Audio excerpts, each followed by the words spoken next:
দিতে শিখো, চেয়ে খেও না। অর্থাৎ মাল উপার্জন করতে হবে, তবেই না আপনি দিতে পারবেন।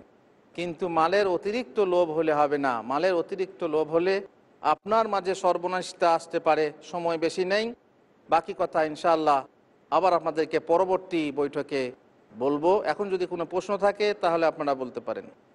আসসালামু আলাইকুম ওরহমতুল্লাহি ওবারাকাতু। ওয়ালাইকুম আসসালাম রহমতুল্লাহ বরকাত। অনেক মানুষের নাম গুণবাচক এবং সেফাতি নামগুলো রয়েছে, যেমন আব্দুর রহমান, আব্দুল গাফফার, আব্দুল নাসির। অনেক মানুষকে দেখা যায় যে নাসির বলে ডাকছে। তো যে লোকটা ডাকছে এবং যে লোক সাড়া দিচ্ছে, এর কি পরিমাণ গুনাহ হতে পারে? যখন কোনো মানুষের নাম হবে আব্দ যোগে, আল্লাহর নামের সঙ্গে আব্দ যোগে নাম হবে, তখন সেই মানুষকে সেইভাবেই ডাকতে হবে। আব্দুল্লাহ, আব্দুল হামিদ, আব্দুর রহমান, আব্দুল করিম, আব্দুর রহিম, তাই না? এখন সমস্যা হচ্ছে, লোক সমাজে প্রচলিত আছে, ওরা বলে শুধু গফুর নয়, আবার আব্দুল গফুর, তাই না? তার মানে তারা অতটা সম্মান দিতে চায় না, অতটা নাম উচ্চারণ করতে চায় না।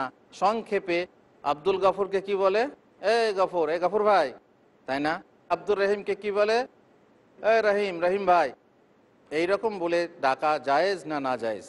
আসলে আল্লাহ তালার কিছু নাম আছেন, সিফাতি নাম আছে, যে সিফাতি নাম হচ্ছে কেবল তার জন্য খাস, কেবল তারই বৈশিষ্ট্য।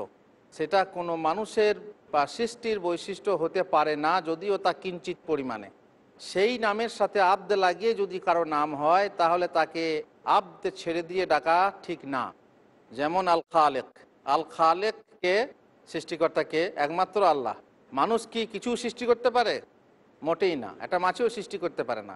এই জন্যে খালেক ভাই বলে ডাকা ঠিক না। এই খালেক, খালেক মিয়া ডাকা ঠিক না, তাই না? তেমনি যে নামের সাথে আব্দে যোগ আছে এবং সেই নাম আল্লাহর বৈশিষ্ট্য, কিন্তু মানুষও সেই বৈশিষ্ট্যের সেই গুণে গুণান্বিত হয়, কিন্তু আল্লাহর গুণ আর মানুষের গুণ তো এক না।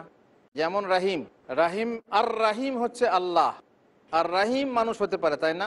আল্লাহ তালা আল্লাহর নবীকে রাউফ রাহিম বলেছেন। আল্লাহর নামও আর রাউফ, আর নবীকেও রাউফ বলেছেন। আল্লাহর নাম আর রাহিম, নবীকেও রাহিম বলেছেন। আল্লাহর নাম আল আজিজ, কিন্তু মিশরের বাদশাকে আল আজিজ বলেছেন।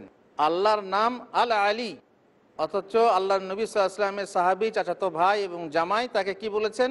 আলী, তাই না? এই যে বোঝা গেল, যে নাম মাত্র আল্লাহর বৈশিষ্ট্য বা গুণ নয়, সেই নাম যদি কারো আব্দে যোগে হয়, তাহলে আব্দে ছেড়ে দিয়ে তাকে ডাকা যায় রহিম ভাই, করিম ভাই বলা যায়, সমস্যা নেই। কারণ আর রহিম হচ্ছেন আল্লাহ, কিন্তু রহিম। আল করিম হচ্ছেন আল্লাহ, কিন্তু হচ্ছে করিম। আল বাদ দিয়ে বলা যায়, সেই ক্ষেত্রে আমরা ডাকতে পারি। বাকি থাকলো যেটা একবারেই আল্লাহর খাস গুণ, সেটা আল যোগ না করেও ডাকা, যেমন খালেক বললাম। খালেক হচ্ছে একমাত্র আল্লাহ, কিন্তু মালিক, মালিক আল্লাহ হন আল মালিক। আর আমাদের দুনিয়ার বাদশাকেও কি বলা হয়? মালিক। যাই হোক, সময় শেষ হয়ে গেছে।